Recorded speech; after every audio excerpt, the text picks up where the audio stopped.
Hello friends, आप सभी का स्वागत करते हैं हमारे चैनल ज्योति फन ब्लॉग पर। तो आप सभी देख रहे हैं नफ़रत या मोहब्बत भाग 125। इससे पहले इस कहानी के 124 भाग अपलोड हो चुके हैं चैनल पर। अगर आप सबने नहीं पढ़ा है तो ज़रूर पढ़ लीजिएगा। तो चलिए फ्रेंड, स्टार्ट करते हैं अपनी आज की कहानी। अब तक आप सबने पढ़ा था, तुम दोनों किसी को भी कुछ मत बताओ। अगर अभी पूछोगी ना तो फिर कोई ना कोई काम का बहाना बनाकर जाने से दोनों के दोनों ही मना कर देंगे। इसीलिए सबको मैं खुद ही बताऊंगी। ओके, तुम लोग किसी को भी कुछ नहीं बताओगी। दादी भी उन दोनों को ही मना करते हुए बोलती हैं। तो दादी की बात समझकर वो दोनों भी बस हाँ में अपना सर हिला देती हैं और फिर थोड़ी देर आपस में ही बात करने के बाद दादी भी फ़ोन रखकर किसी को कॉल कर देती हैं। इतना आप सभी लोग पिछले भाग में देख चुके थे फ्रेंड्स। तो चलिए फिर देखते हैं अब आगे इस कहानी में क्या होता है।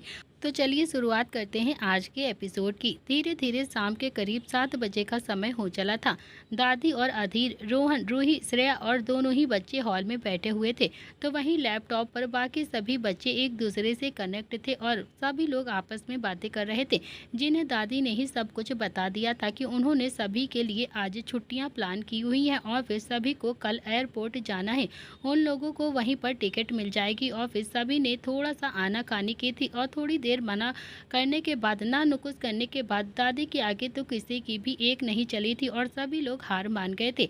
आखिर में सब लोग मान ही गए थे और अपनी मुंडी हाँ में हिला दी थी। दादी ने भी अंश को खास कर इंस्ट्रक्शन दे दिए थे कि कल सुबह ही एयरपोर्ट पर जाने से पहले वो ज्योति को उसके घर से लेकर आ जाएगा, जिस पे अंश भी हाँ में अपना सिर हिला देता है, क्योंकि वो भी अब दादी की बात कहाँ ही टाल सकता था।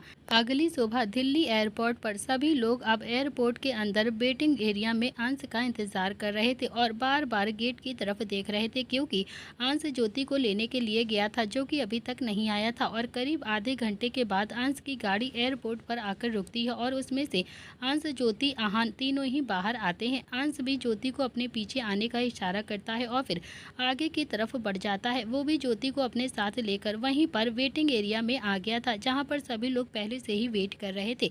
ज्योति को आया हुआ देखकर तो सभी लड़कियां बहुत ही ज़्यादा खुश हो जाती हैं और फिर जाकर ज्योति से मिलती हैं और उसे उसके पापा की तबीयत के बारे में पूछती हैं, जिस पर ज्योति भी सभी को हाँ में अपना सर हिलाकर बता देती है कि अब उसके पापा की तबीयत बिल्कुल ठीक है। करीब 1 घंटे के बाद चेकिंग के बाद सभी लोग अब एरोप्लेन के अंदर आकर बैठ गए थे अपनी अपनी सीट पर। दादी ने सभी के लिए बिजनेस क्लास टिकट बुक की थी, जिसकी वजह से सबको अपना अपना अलग चैम्बर मिला हुआ था और सभी लोग अपने अपने पार्टनर्स के साथ अपने अपने चैम्बर में बैठकर बहुत ही ज़्यादा खुश हो रहे थे, क्योंकि सभी को मालूम चल चुका था कि वो लोग अब गोवा जा रहे हैं। और गोवा जाने की खुशी तो अब सभी के चेहरे पर एकदम से साफ साफ झलक रही थी। सभी लड़के तो अभी दादी का शुक्रिया अदा अपने मन ही मन कर रहे थे, क्योंकि दादी ने ही तो उनके लिए वेकेशंस प्लान किया था, जिससे वो साफ साफ मना कर रहे थे। अधीर भी श्रेया और साधिर को अपने चैम्बर में एक दूसरे की बाहों में भरकर एकदम से लेटे हुए थे। तो वहीं रोहन, जो कि अभी कल से रूही से बहुत ज़्यादा गुस्सा था, उसकी नाराज़गी भी अब गोवा के ट्रिप के बारे में जानकर रूही से ख़त्म हो चुकी थी। राजवीर, नेहा और रहानिया भी अपने चैम्बर में मस्ती कर रहे थे और बहुत ही ज़्यादा खुश थे। तो ध्रुव और जानवी का तो अलग ही सीन चालू था। ध्रुव जानवी को खुद के साथ अकेला पाकर इस मौके का पूरा पूरा फ़ायदा उठा रहा था। तो वहीं जानवी उसे खुद से बार बार दूर करने की कोशिश कर रही थी और बार बार उसे आंखों ही आंखों में गुस्सा दिखा रही थी, लेकिन मंजाल है कि ध्रुव उससे 1 मिनट के लिए भी दूर हो रहा हो, उल्टा वो तो उसे अपने और भी ज़्यादा करीब खींच रहा था।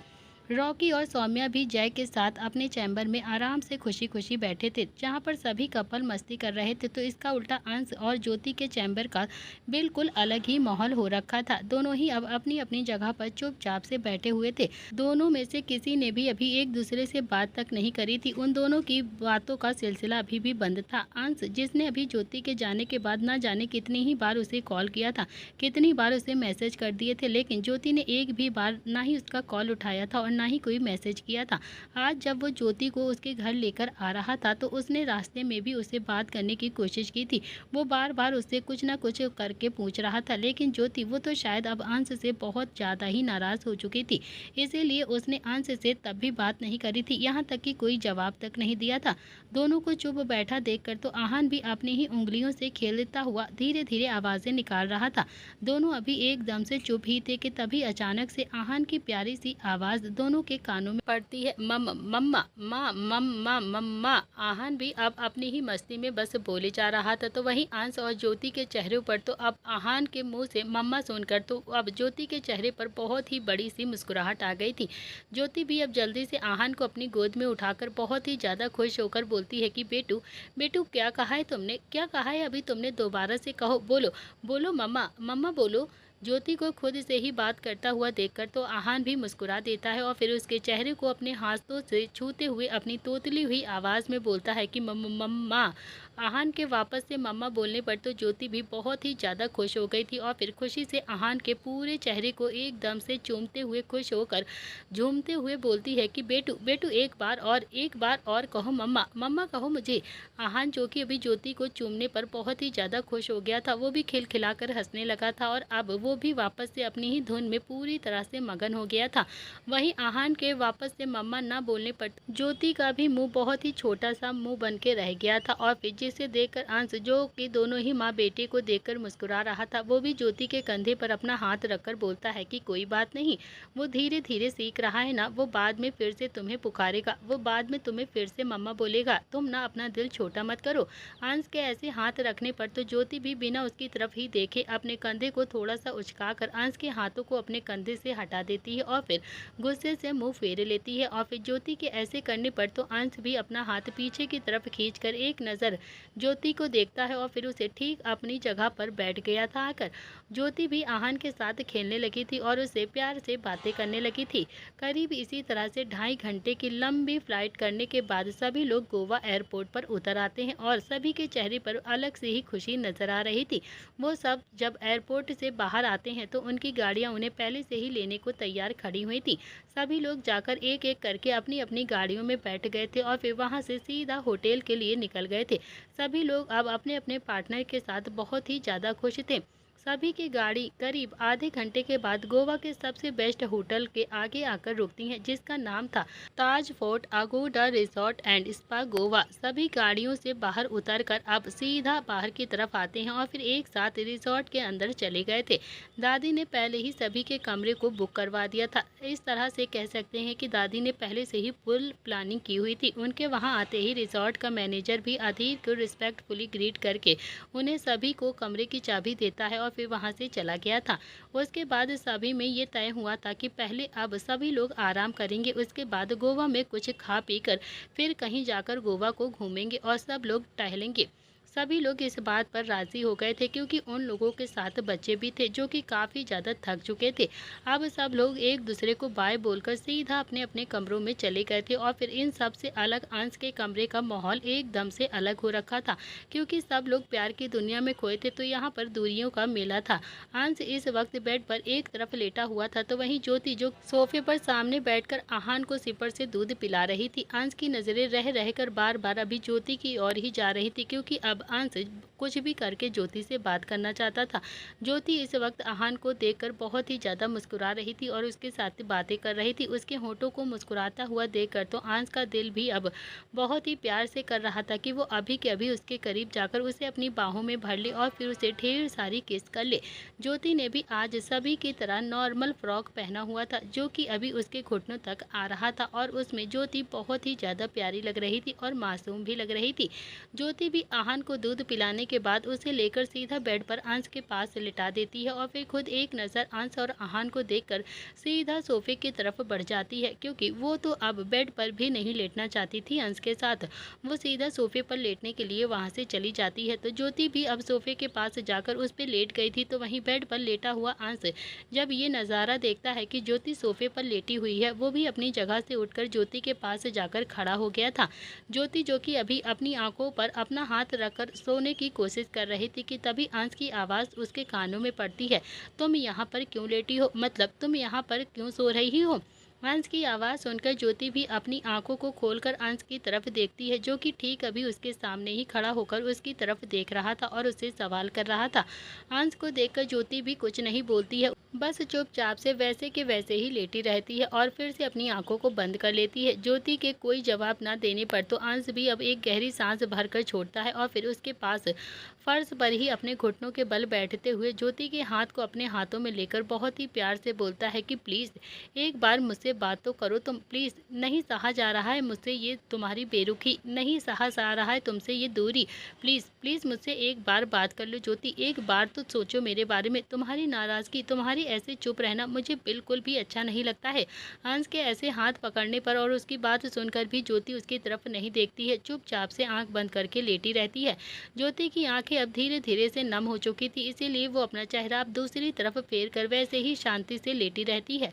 तो वहीं अंश, जो कि अभी ज्योति को उम्मीद भरी नजरों से देख रहा था कि ज्योति अभी उससे बात करेगी, शायद उसकी बातों का कोई तो सवाल का जवाब देगी, लेकिन ज्योति उसकी तरफ देखती तक नहीं है, चुपचाप से लेटी रहती है।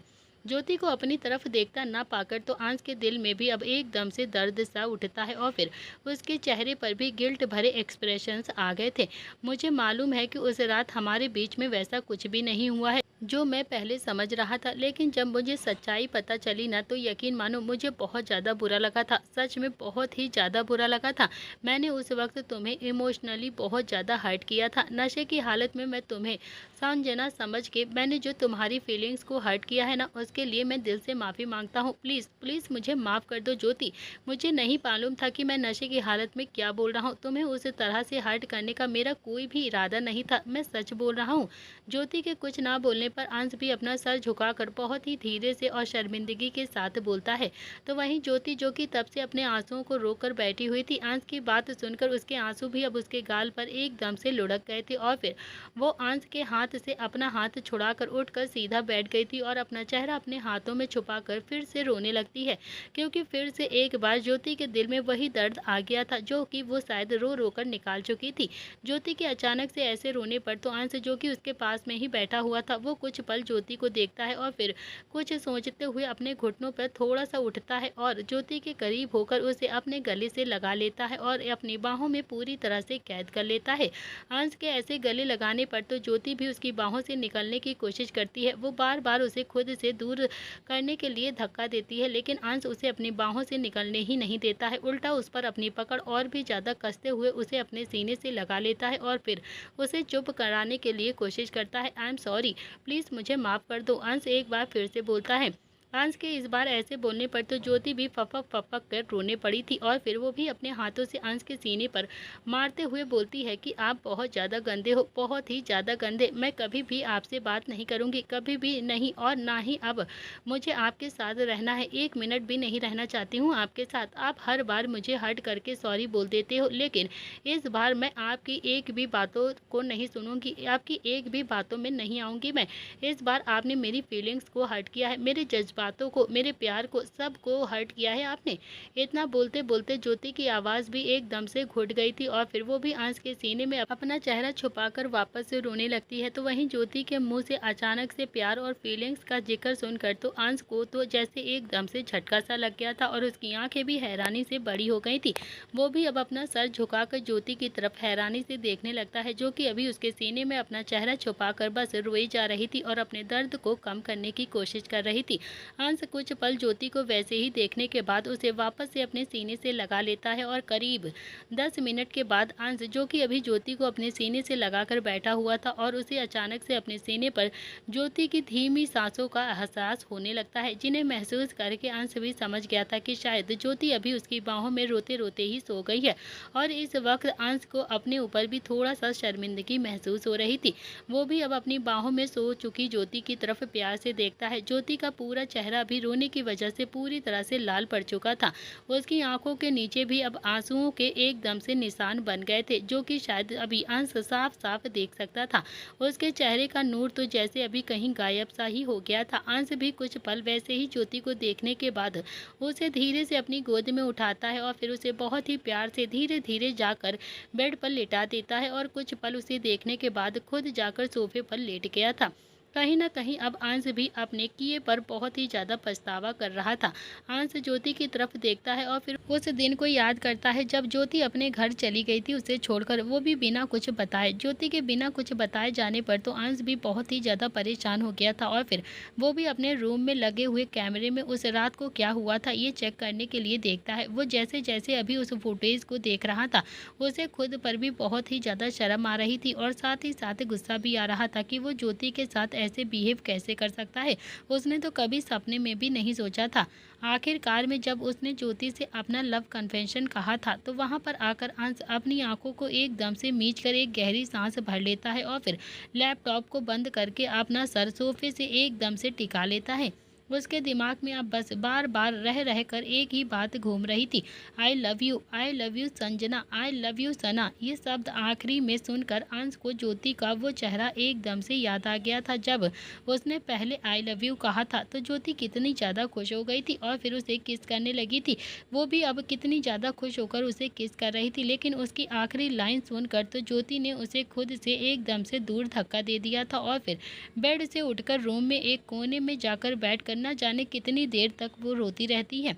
काफ़ी देर तक सोफे पर लेटने के बाद जब अंश को नींद नहीं आती है तो वो भी एक नज़र ज्योति की तरफ देखता है जो कि अभी बहुत ही आराम से और गहरी नींद में सो रही थी।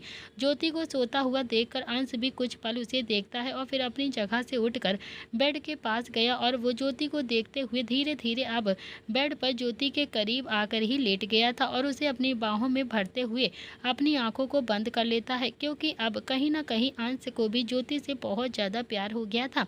जिस दिन से ज्योति गई थी अंश के तो जैसे चैन भी वो अपने साथ ही लेकर चली गई थी। ज्योति के जाने के बाद वो बहुत ही कम अपने कमरे में रहता था और बहुत ही कम नींद लेता था। वो ज़्यादातर दीप के साथ ही टाइम बिताया करता था क्योंकि उसे ज्योति के बगैर बिल्कुल भी नींद ही नहीं आती थी। उसे ज्योति को अपनी बाहों में भरकर सोने की आदत जो हो गई थी, वो जब भी कमरे में आता था उसे ज्योति की ही याद आती थी। ज्योति को अपनी बाहों में भरकर अंश को जैसे अपना सुकून वापस से मिल गया था और फिर वो ना जाने कब ज्योति को अपनी बाहों में भरकर धीरे धीरे अब नींद की आगोश में चला गया, उसे पता ही नहीं चला। अब दोनों ही एक दूसरे की बाहों में लिपटकर आराम से गहरी नींद में सो चुके थे। शाम के करीब 6 बजे का समय हो चुका था। सभी लोग अपने अपने कमरों से बाहर अब लॉबी में मिलते हैं। सभी लोग आ चुके थे, सिर्फ अंश और ज्योति अभी तक नहीं आए थे, जिस पे रोहन और दीप अपने आप में ही हंसते हुए बोलते हैं कि यार, लगता है कि ज्योति भाभी कुछ ज़्यादा ही दिनों के बाद वापस आई हैं ना, तो फिर हमें नहीं लगता है कि आज अंश हमारे साथ बाहर घूमने के लिए जाएगा। वो तो शायद अपना क्वालिटी टाइम बिता रहा हो। दीप भी एकदम से हंसकर बोलता है। दीप की बात सुनकर तो अब लॉबी में खड़े हुए सभी लोग जोर जोर से हंस देते हैं।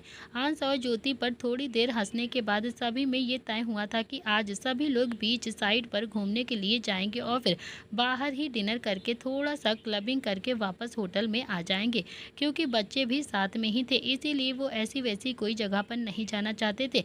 सब में तय होने के बाद सभी लोग होटल से बाहर निकल गए थे। तो वहीं होटल के कमरे में अंश और ज्योति, जो कि इस वक्त अभी भी एक दूसरे से लिपटकर एकदम बेफिक्र होकर सुकून से सो रहे थे।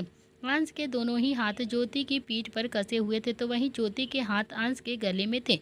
अब अंश और ज्योति का चेहरा दोनों का ही एक दूसरे के गले में छुपा हुआ था और फिर दोनों ही इस वक्त ऐसे सो रहे थे कि जैसे दोनों ही ना जाने कितना ही एक दूसरे से प्यार करते हों और दोनों ही बहुत ही प्यार से एक दूसरे से चिपट कर सो रहे थे कि तभी बेड साइड टेबल पर रखा हुआ अंश का फ़ोन एकदम से बज उठता है। अंश का फ़ोन ज्योति के साइड पे रखा हुआ था, जिसकी वजह से फ़ोन की आवाज़ सुनकर ज्योति भी अब नींद में ही थोड़ा सा कुनमुनाती है और फिर धीरे से अपनी आंखों को खोलती है। आंख खोलते ही ज्योति को कुछ दिख नहीं रहा था, लेकिन जैसे उसे फील होता है कि उसे कोई अपनी बाहों में कस के एकदम से जकड़ कर लेटा हुआ है। ज्योति भी नींद में ही कुछ पल वैसे ही शांति से लेटी रहती है और फिर वो बहुत ही धीरे से अपना सर घुमाकर अंश के फ़ोन की तरफ देखती है, जो कि अभी बजकर अपने आप ही बंद हो गया था। ज्योति भी एक नज़र फ़ोन को देखकर अब अपना सर वापस से घुमाकर अंश की तरफ देखती है, जिसमें अभी धोखे से सही लेकिन उन दोनों के होंठ आपस में ही एकदम से टच हो गए थे। अंश के होंठों से अपने होंठों को टच होता हुआ देखकर तो ज्योति की आंखें एकदम से हैरानी से बड़ी हो गई थी और मुंह खुला का खुला रह गया था। वो कुछ कर पाती या फिर अंश के होठों से अपने होठों को दूर कर पाती, उससे पहले ही अंश की आंखें एकदम से खुल गई थी। और आंख खुलते ही अंश भी एकदम से चौंक गया था, क्योंकि ज्योति उसे नींद में उसके होठों से अपने होठों को एकदम से लिप लॉक करके लेटी हुई थी और दोनों के करीब में बस 1 इंच की भी दूरी नहीं थी। अंश बहुत ही ज़्यादा चौंक कर ज्योति की तरफ देखने लगता है, जो कि बड़ी बड़ी आंखें किए हुए उसी की तरफ देख रही थी। वहीं अंश की अचानक से जागने पर तो ज्योति की आंखें अब और भी ज़्यादा बड़ी हो गई थी। दोनों की आंखें अब आपस में ही टकरा रही थी और कुछ पल एक दूसरे की आंखों में देखने के बाद ज्योति एकदम से अपना चेहरा दूसरी तरफ फेरे लेती है और फिर एकदम से हड़बड़ाकर बेड से उठने की कोशिश करती है, जिसके चक्कर में ज्योति भी ब्लैंकेट में पूरी तरह से उलझ गई थी और फिर ब्लैंकेट में फंसकर एकदम धड़ाम से नीचे गिर गई थी। ज्योति के नीचे गिरने के चक्कर में तो अंश, जो कि उसे अभी संभालने को हुआ था, लेकिन ब्लैंकेट होने की वजह से वो भी अब उसमें ही बिंद कर ज्योति के साथ ही बेड से नीचे गिर गया था।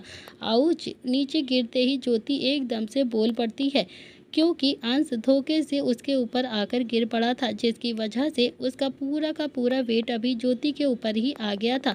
वहीं ज्योति के ऐसे बोलने पर तो अंश भी जल्दी से उसके ऊपर से उठने की कोशिश करने लगता है, लेकिन जितना कि वो अभी निकलने की कोशिश कर रहा था वहाँ से, उतना ही वो दोनों ही ब्लैंकेट में एकदम से उलझते जा रहे थे।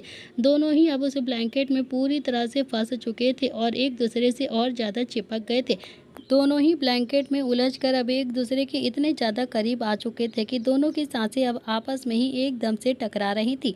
अंश भी अब अपने दोनों ही हाथों को ज्योति के आसपास टिकाकर उसके ऊपर पूरी तरह से झुका हुआ था और एक टक बस ज्योति की आंखों में देखे जा रहा था, जो कि अभी उसकी तरफ ही देखे जा रही थी। दोनों ही अब एक दूसरे को देखकर एक दूसरे की बाहों से निकलने की कोशिश कर रहे थे। ज्योति की आंखों में आज अंश के लिए काफ़ी सारे सवाल नजर आ रहे थे, जो कि उसने कभी भी उसकी आंखों में नहीं देखे थे। और कुछ पल ज्योति की आंखों में खोते हुए अंश भी अनजाने में ही सही ज्योति की तरफ एकदम से झुकने लगा था। तो वहीं अंश की तरफ से झुकता हुआ देखकर तो अब ज्योति कुछ पल अंश को देखती है और फिर उसकी पकड़ ब्लैंकेट पर एकदम से कसी जा रही थी।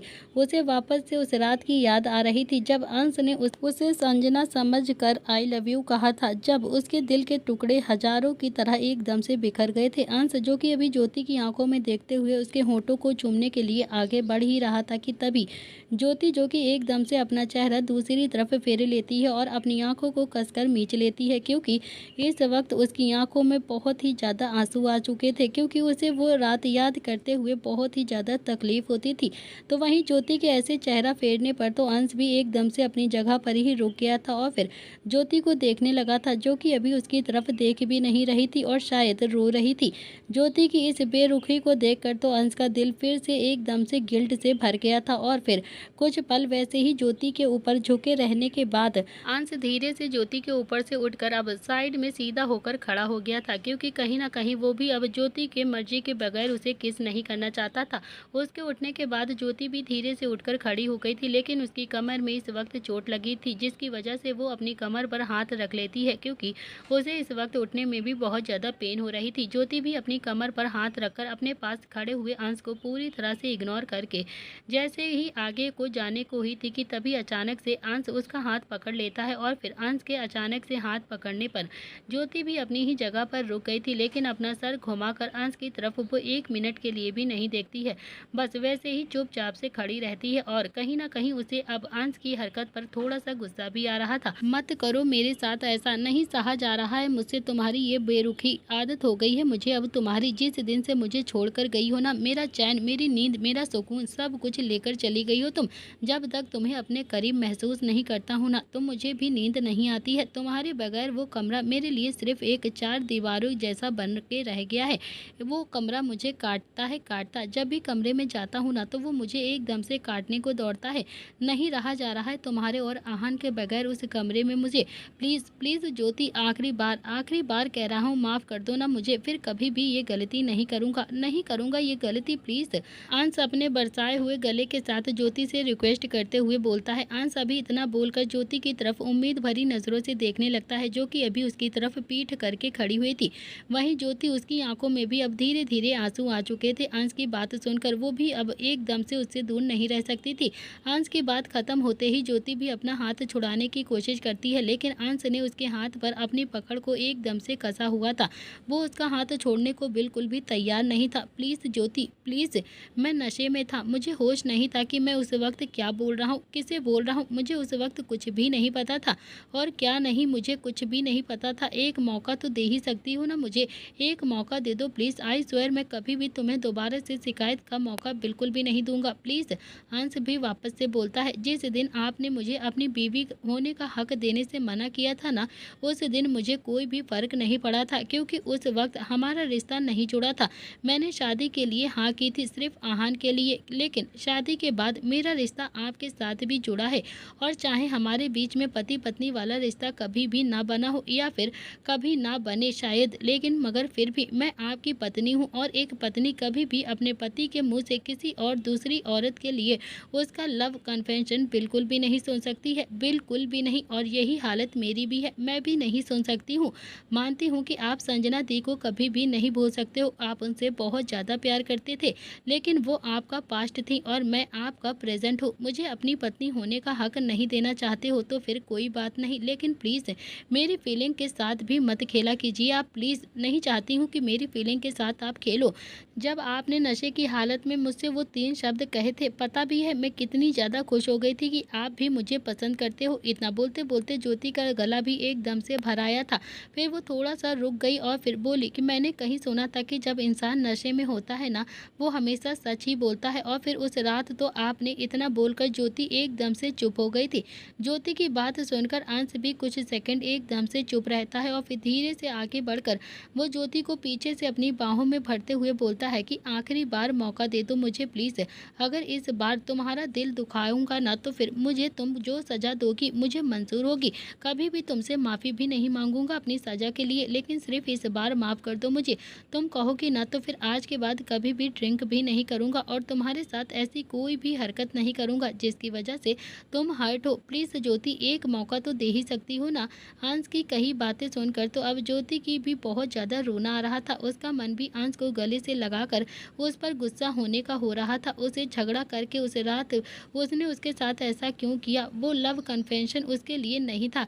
क्यों नशे में उसके करीब होकर भी वो उसके पास में नहीं था? क्यों वो उसकी फीलिंग्स को इतना ज़्यादा हर्ट कर रहा था?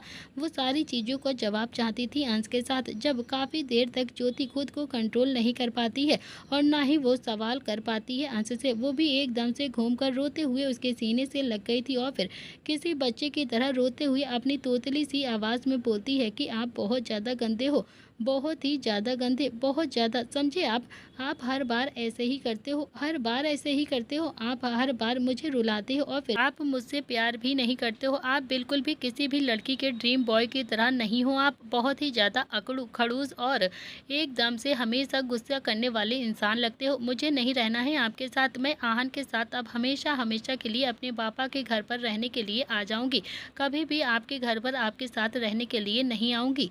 ज्योति भी अंश के सीने से लगकर रोते हुए बस बोले जा रही थी, तो वहीं ज्योति के ऐसे गले लगकर रोने पर तो अंश भी उस पर अपनी बाहें एकदम से भर देता है, और फिर अपनी बाहों के कैद में उसे भर लेता है। वो अपनी आंखों को बंद करके ज्योति को खुद में एकदम से समेटना चाहता था, तो वहीं उसकी शिकायतों को सुनकर उसके होंठों पर एक छोटी सी स्माइल भी आ गई थी। वो उसके सिर को अपने एक हाथ से सहला कर बोलता है कि बस बस हो जाओ ना यार, ओके, मैं जवाब दे रहा था ना तुम्हें। करीब 20 मिनट तक ज्योति की सारी अच्छी बुरी बड़ी छोटी शिकायतें सुनकर तो अंश भी अब उसे अपनी गोद में लेकर सोफे पर आकर बैठा हुआ था। तो वहीं ज्योति का रोना भी अब धीरे धीरे हिचकियों में बदल चुका था। वो अभी भी हिचकियां ले लेकर रो रही थी, जिसे देखकर अंश उसे पानी पिलाते हुए बहुत ही प्यार से बोलता है कि यार अब तो तुम्हारी सारी शिकायतों को सुन लिया है मैंने, तुम्हारी हर एक बात को मानने के लिए भी तैयार हो गया हूँ, मगर फिर भी क्यों रो रही हो तुम? अब तो रोना बंद कर दो ना प्लीज। ज्योति भी अंश के हाथों से अब बच्चों की तरह उसकी गोद में बैठकर पानी पीकर किसी बच्चे की तरह तरह फिर से रोने के बाद लंबी लंबी सांसें खींचकर बोलती है कि मैं इतनी आसानी से आपको माफ़ नहीं करने वाली, बिल्कुल नहीं करूँगी आपको इतनी जल्दी माफ़। अच्छा तो फिर मुझे माफ़ करने के लिए क्या करना होगा, बताओ ना अब मुझे क्या करना होगा। अंश बोलता है आपको, मुझे और आहान को। इतना बोलकर ज्योति भी अब एकदम से बेड की तरफ देखती है जहाँ पर आहान अभी नहीं था। आहान को बेड पर न देखकर तो ज्योति की आंखें एकदम से बड़ी हो गई थी और फिर वो जल्दी से अंश की गोद से उठते हुए हड़बड़ाकर बोलती है कि आहान, आहान कहाँ पर है? मैंने सोने से पहले उसे यहीं पर तो सुलाया था ना, आपके पास में ही था ना। आहान कहाँ पे है आहान? ज्योति के पूछने पर तो अंश का ध्यान भी अब आहान पर गया जो कि अभी अपनी जगह पर नहीं था। अंश भी अब जल्दी से बेड के पास आकर इधर उधर देखता है कि तभी उसकी नज़र बेड के नीचे एक पेपर पर पड़ी, जिस पर अंश उस पेपर को उठाकर पढ़ता है। पढ़ते पढ़ते उसके होंठ भी थोड़े से मुड़ गए थे और फिर अंश को स्माइल करते हुआ देखकर तो ज्योति भी जल्दी से उसके हाथ से पेपर छीनते हुए बोलती है कि ऐसा क्या लिखा है इसमें। लेकिन जैसे ही ज्योति उस लेटर को पढ़ती है उसके कान भी अब शर्म से एकदम से लाल पड़ गए थे। ये दीप का मैसेज था जिसमें लिखा हुआ था कि पहले तो सॉरी तुम लोगों के कमरे में आने के लिए, लेकिन हम सब लोग बाहर घूमने के लिए जा रहे थे तो सोचा कि तुम्हें भी बुला ले, लेकिन तुम्हारे कमरे में आकर जब तुम दोनों ही लवी डबी को ऐसे सोते हुए देखा तो मेरा दिल तुम्हें जगाने का बिल्कुल भी नहीं हुआ। और फिर आखिर में भाभी 10 दिनों के बाद आई थी तेरे पास, तो तुम दोनों के चेहरे पर थकान देखकर मैं आहान को लेकर जा रहा हूँ यहाँ से, शाम को मिलते हैं, बाय बाय मेरे दोस्तों। बट हाँ, हम जा रहे हैं इसका ये मतलब नहीं है कि तुम लोग अपना सारा हनीमून मनाकर ही कमरे से बाहर निकलोगे, थोड़ा सा बाहर भी घूम के आ जाना, ओके। दीप का लेटर पढ़कर तो ज्योति भी अब अंश की तरफ मुंह बनाकर बोलती है कि ये सब कुछ आपकी वजह से हुआ है, आपकी वजह से दीप भैया ने ये लिखा है। मेरी वजह से? मैंने क्या किया है यार? ज्योति की बात सुनकर तो अंश भी एकदम हैरानी से चौंक कर बोलता है, हाँ हाँ, अगर आप मेरे करीब आकर नहीं सोते ना तो फिर मुझे इतनी गहरी नींद भी नहीं आती कि कोई भी हमारे कमरे में आकर हमारे बच्चे को लेकर चला जाए और फिर दोनों के लिए इतना ज़्यादा फनी सा मैसेज छोड़कर जाए। मैं ऐसा बिल्कुल भी नहीं होने देती। ज्योति भी एकदम से चिढ़कर बोलती है। ज्योति की बात सुनकर तो अंश जैसे ही कुछ बोलने को हुआ था कि तभी ज्योति के चेहरे पर आए हुए गुस्से के भावों को देखकर वो एकदम से चुप हो गया था और फिर अपने कान पकड़कर बोलता है कि ओके ओके सॉरी, मेरी ही गलती थी जो मैंने रूम अंदर से लॉक नहीं किया था। अंश के ऐसे बोलने पर ज्योति, जो कि अभी उसे पूरी तरह से लड़ने को तैयार हो गई थी, अंश की बात सुनते ही उसका गुस्सा तो जैसे हवा की तरह गायब हो गया था और फिर वो भी अंश को देखने लगती है जो कि अपने कान को पकड़कर उसके सामने खड़ा होकर सॉरी बोल रहा था।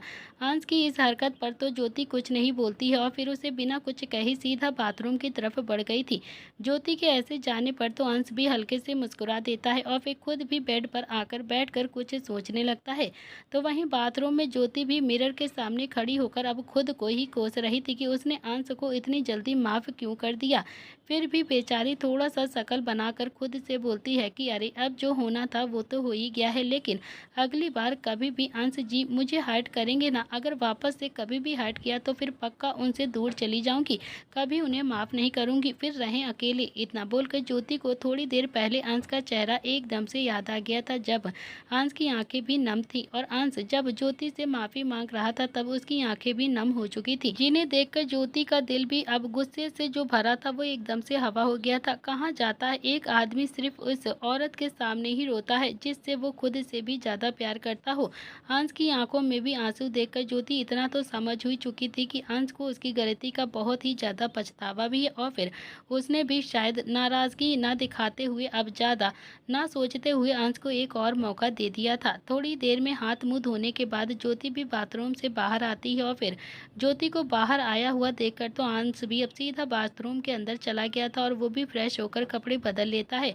अब दोनों ही तैयार होकर होटल के नीचे आ गए थे। अंश ने भी दीप को कॉल करके पूछ लिया था कि वो लोग इस वक्त कहाँ पर हैं, जिस पे दीप उन्हें शुक्रिया अदा करता है और फिर स्कोरोनिया बीच टैंक के पास आने के लिए बोलता है। अंश ओके बोलकर फ़ोन को कट कर देता है और फिर ज्योति के साथ कार में बैठकर वहां से निकल गया था और करीब 10 मिनट के भीतर ही दोनों ही अभी सभी के पास पहुंच गए थे। अंश और ज्योति को आया हुआ देखकर सभी लोग अब दोनों की तरफ देखते हैं और फिर शरारत से मुस्कुरा देते हैं क्योंकि उनके दिमाग में तो सिर्फ अभी एक ही बात घूम रही थी कि दोनों अभी इतने दिनों के बाद मिले थे तो दोनों ही आपस में अपना क्वालिटी टाइम स्पेंड कर रहे होंगे, लेकिन उन्हें क्या पता था कि दोनों के बीच में अभी क्या चल रहा है। तो दोस्तों इसी के साथ आज का एपिसोड समाप्त होता है। Thank you friends.